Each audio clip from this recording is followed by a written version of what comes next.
这个镜头很关键，靚晒靚啊！你看這個鏡頭超級有食欲。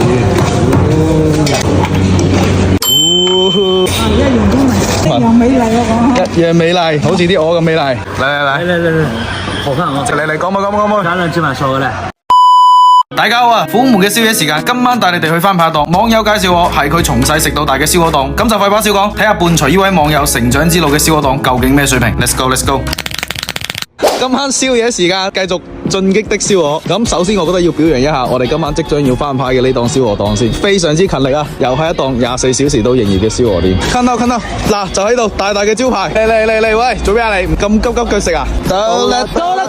偉鴻飲食燒臘大排檔，大排檔嚟喎，可以炒翻兩味喎。可以。今期炒菜加燒臘，又是一期完美的宵夜，好像不是很熱鬧。一定是我們來早了。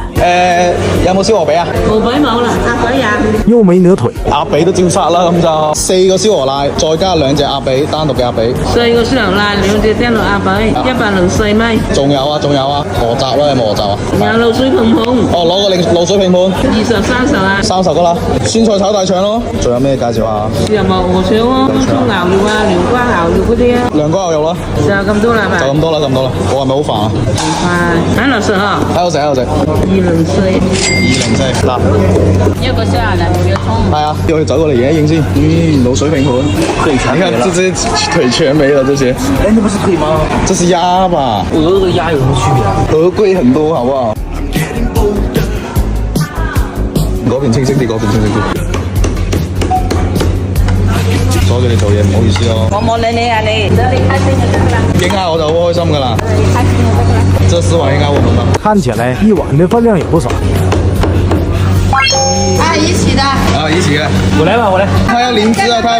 這個鏡頭很關鍵。這個鏡頭很關鍵。再淋多我得唔得啊？阿姨？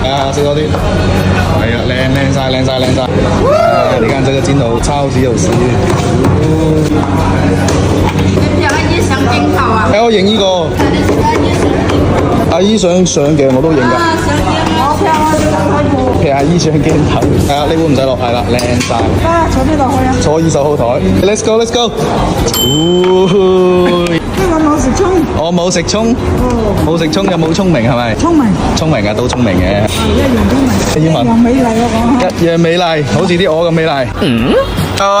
推返埋嚟，老規矩啊！做咩咁後襟啊？嚟，快啲！又有啲遺憾咯，只可以講冇燒鵝髀。睇上去買上去。但係都香嘅。嚟，今晚呢個推近俾你哋聞一聞呢個燒鵝奶先。仲未試得食仲喺度拍。影啊，係啊，要影一影啊。仲有一個啊。咁就叫師傅炒快啲咯。嗱，這個是加葱的沙瓦瀨。嚟，我覺得這個香。這個是真的香。嗱，鹵水拼盤，看一下鹵水拼盤有什麼？佢淋呢個薑汁我係估唔到嘅，應該有蒜吧？薑蒜，再淋埋個鹵水汁，這個一定是很重口，真的很香。我加快啦，唔好咁嘅樣。首先呢個係咩啊？都吃。我覺得應該係嗰啲牛展肉吧。呢個應該係豬肚、鵝掌翼、乾咯。所以冇燒鵝髀，我哋今晚攞燒鴨髀頂替。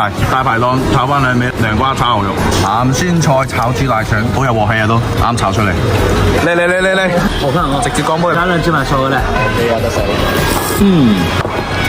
這一下真的爽。食佢。宵夜時間第2個燒鵝，中意食皮嘅擘大口。鵝偏鹹，燒鵝髀，唔係燒鴨髀，唔好意思啊。再聊打，它的肉質可能會柴一點。鵝掌翼，這是真的鹹。豬大腸，保留了味道的豬大腸。我真的保留了。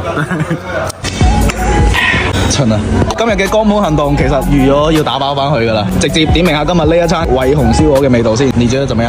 有點偏鹹，它的湯底都很鹹，然後到後面的話，我是有點膩了。你呢？我覺得份量好大，食一碗粉已經夠我飽。係啊，佢呢度嘅份量其實都算多嘅。我覺得呢個呢都鹹，還是鹹，它雙重汁，薑蒜汁也鹹，這個滷汁也鹹，無可否認就是薑蒜汁是很香的。如果你哋想食真係保留咗味道嘅豬大腸，你哋過嚟一定要點呢個。然之後呢個就係平平無奇、普普通通嘅涼瓜炒牛肉。點評完畢，打包，唔好浪費。搞掂。今日呢一餐偉雄最後埋單係204，四碗燒鵝瀨，一個滷水拼盤，兩個燒鴨髀，仲炒咗個涼瓜炒肉，大味嘅酸菜豬大腸，咁多嘢算平啦啩？如果大家宵夜時間又想食到燒臘，又想炒翻兩味嘅呢一檔，絕對可以滿足到你哋。咁虎門嘅第一餐燒鵝分享就到呢度，拜拜。